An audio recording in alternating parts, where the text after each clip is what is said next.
Hello friends, ഞാനാണ് അജയ്. ഞാൻ കഴിഞ്ഞ വീഡിയോയിൽ ഇൻസ്റ്റാഗ്രാമിൻ്റെ ചാറ്റ്സ് റിക്കവർ ചെയ്യുന്ന ഒരു വീഡിയോ ഇട്ടിട്ടുണ്ടായിരുന്നു. അത് വന്നിട്ട് കുറച്ച് ക്രിട്ടിക്കലായ പ്രോസസ്സ് തന്നെ പറയാം. എന്താണെന്ന് വെച്ചാൽ കുറേ പേർക്ക് റിക്കവറി ചാറ്റ്സ് കിട്ടിയെന്നും പറഞ്ഞു, കുറേ പേർക്ക് കിട്ടിയില്ലെന്നും പറഞ്ഞു. അതുകൊണ്ട് ഞാൻ ഇനിയൊരു മെത്തേഡ് കൊണ്ടുവന്നു. ഇത് വന്നിട്ട് നിങ്ങൾക്ക് ഒരു ആപ്ലിക്കേഷൻ യൂസ് ചെയ്യുന്ന പോലെ ഉണ്ടാകും. ഈ ആപ്ലിക്കേഷൻ്റെ ഹൈലൈറ്റ് എന്താണെന്ന് വെച്ചാൽ, നിങ്ങളിതിൽ ഒരു തരത്തിലും ഇമെയിൽ ഐ ഡിയോ ഫോൺ നമ്പറോ വെച്ചിട്ട് ലോഗിൻ ചെയ്യുന്നതല്ല. ആൻഡ് ഇതിൽ നിങ്ങളെ ഫ്രണ്ട്സ് ആരെങ്കിലും നിങ്ങൾക്ക് ഒരു മെസ്സേജ് അയച്ചാൽ ആ മെസ്സേജെല്ലാം ഈ ആപ്ലിക്കേഷനിലൂടെ സേവ് ആകും. അഥവാ നിങ്ങളെ ഫ്രണ്ട് വന്നിട്ട് അവിടെ നിന്ന് ആ മെസ്സേജിനെ ഡിലീറ്റ് ചെയ്താലോ അതോ അൺസെൻഡ് ചെയ്താലോ, ആ മെസ്സേജ് വന്നിട്ട് നിങ്ങളെ ഇൻസ്റ്റഗ്രാമിൽ ഡിലീറ്റ് ആയാലും അത് വന്നിട്ട് ഈ ആപ്ലിക്കേഷനിലൂടെ സേവ് ആകും. നിങ്ങൾക്ക് എന്തെങ്കിലും പ്രോബ്ലംസ് ആയാലോ അതോ ഇഷ്യൂസ് ആയാലോ നിങ്ങൾക്ക് ഈ ആപ്ലിക്കേഷനിലൂടെ പ്രൂഫായിട്ട് കാണിക്കാൻ പറ്റും.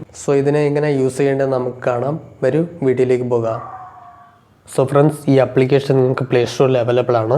നിങ്ങൾ പ്ലേ സ്റ്റോറിൽ പോയിട്ട് അൺസീൻ മെസ്സഞ്ചർ എന്നുള്ള ആപ്പിനെ ഇൻസ്റ്റാൾ ചെയ്യുക. നിങ്ങൾ ഇൻസ്റ്റാൾ ചെയ്തതിന് ശേഷം ഈ ആപ്പിൽ ക്ലിക്ക് ചെയ്യുക. കുറച്ച് ലോഡാവും, എന്നിട്ട് സ്റ്റാർട്ട് കൊടുക്കുക. എന്നിട്ട് ഇവിടെ നിങ്ങൾ ഇൻസ്റ്റഗ്രാമിൽ മാത്രം ഓൺ ചെയ്ത് കൊടുക്കുക, ബാക്കിയെല്ലാം ഓഫ് ചെയ്ത് കൊടുക്കുക. എന്നിട്ട് നെക്സ്റ്റ് കൊടുക്കുക. ഇതിൽ ചോദിക്കുന്ന 3 സെറ്റിംഗ് നമുക്ക് ഇന്നേബിൾ ചെയ്ത് കൊടുക്കണം. അതിന് വേണ്ടിയിട്ട് താഴെ കാണുന്ന ഇന്നേബിൾ പെർമിഷനിൽ ക്ലിക്ക് ചെയ്യുക. എന്നിട്ട് ഇവിടെ ഓൺ ചെയ്യാൻ പറയുന്നത് അതേപോലെ ഓൺ ചെയ്ത് കൊടുക്കുക. Got it. അൺസീൻ മെസ്സഞ്ചറിൽ ക്ലിക്ക് ചെയ്യുക. അലോ നോട്ടിഫിക്കേഷൻ ആക്സസ് എന്ന് ഇന്നേബിൾ ചെയ്ത് കൊടുക്കുക.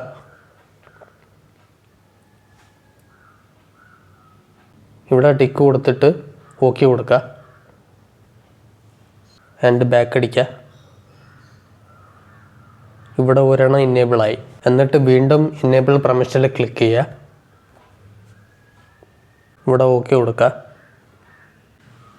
നെക്സ്റ്റ് പിന്നെയും ഇന്നേബിൾ പെർമിഷനിൽ ക്ലിക്ക് ചെയ്യുക.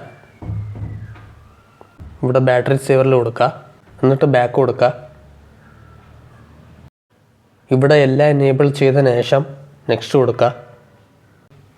നിങ്ങൾ എല്ലാ സെറ്റിങ്സ് ഇനേബിൾ ചെയ്തതിന് ശേഷം ഇവിടെ ഇൻ്റർഫേസ് ഇങ്ങനെയാണ് ഉണ്ടാകുക. ഇവിടെ ബ്ലാങ്ക് ആയിരിക്കുന്നു.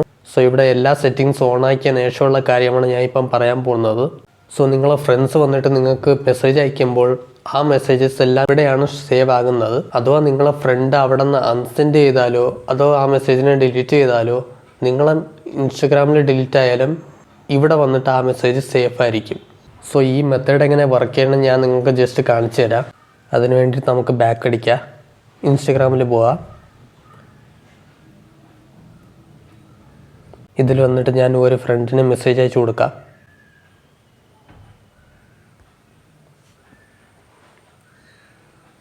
ഇവിടെ ഞാൻ ഹായ് എന്ന് കൊടുത്തു. ഇവിടെ നമുക്ക് അവരെ റിപ്ലൈ വരുന്നവരെ വെയിറ്റ് ചെയ്യാം.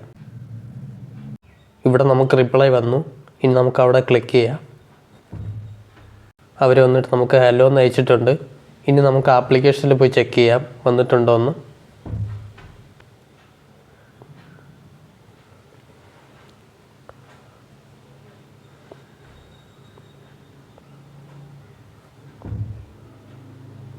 ഇവിടെ ആ പേഴ്സൺ സെൻഡ് ചെയ്ത മെസ്സേജ് ഇവിടെ ഷോ ആകുന്നുണ്ട്, രാജ എന്ന് പറഞ്ഞിട്ട്. ഇത് ക്ലിക്ക് ചെയ്ത് നോക്കാം. ഹലോ എന്ന് കിടക്കുന്നുണ്ട്. അഥവാ നിങ്ങളുടെ ഫ്രണ്ട് നിങ്ങൾക്ക് ഒരു മെസ്സേജ് അയച്ചിട്ട് ആ മെസ്സേജിനെ അവർ അവിടെ നിന്ന് അൺസെൻഡ് ചെയ്താലോ അതോ ഡിലീറ്റ് ചെയ്താലോ ആ മെസ്സേജസ് എല്ലാം ഇവിടെ ഡിലീറ്റ് ആകില്ല. ഈ ആപ്ലിക്കേഷനിലൂടെ സേഫ് ആയിരിക്കും. ഫ്രണ്ട്സ്, ഇതിലൊരു കണ്ടീഷനുണ്ട്. എന്താണെന്ന് വെച്ചാൽ, നിങ്ങൾ അഥവാ ഈ ആപ്ലിക്കേഷൻ അൺഇൻസ്റ്റാൾ ചെയ്താലോ അതോ ക്ലിയർ ഓൾ ഡാറ്റ കൊടുത്താലോ ഇത് വന്നിട്ട് ഇതിലുള്ള എല്ലാ മെസ്സേജസ് ഡിലീറ്റ് ആകുന്നതാണ്. ഈ ആപ്ലിക്കേഷനിൽ കിടക്കുന്ന എല്ലാ മെസ്സേജസ് ഡിലീറ്റ് ആകുന്നതാണ്. ആ ഡിലീറ്റായ മെസ്സേജസ് തിരിച്ചു കൊണ്ടുവരാൻ കഴിയുമെന്ന് ചോദിച്ചാൽ പറ്റില്ല. എന്താണെന്ന് വെച്ചാൽ, ഈ ആപ്പ് ഒരു തരത്തിലും നിങ്ങൾ ലോഗിൻ ചെയ്യുന്നതല്ല. ഇത് വന്നിട്ട് ഡയറക്റ്റായിട്ട് ഇൻസ്റ്റഗ്രാമിലൂടെ കണക്റ്റ് ആകുന്നതാണ്. അതുകൊണ്ട് നിങ്ങൾ സൂക്ഷിക്കുക. ഓക്കെ ഫ്രണ്ട്സ്, നിങ്ങൾക്ക് ഈ വീഡിയോ ഒന്ന് ഇഷ്ടപ്പെട്ടാൽ ലൈക്ക് ചെയ്യൂ. ഇനി ഇൻട്രസ്റ്റിംഗ് കാര്യങ്ങൾ അറിയാൻ വേണ്ടിയിട്ട് നമ്മളെ ചാനൽ സബ്സ്ക്രൈബ് ചെയ്യൂ. ഇനി നമുക്ക് ഇനിയൊരു ഇൻട്രസ്റ്റിംഗ് വീഡിയോയിലോട്ട് കാണാം. അത്രയും ബൈ.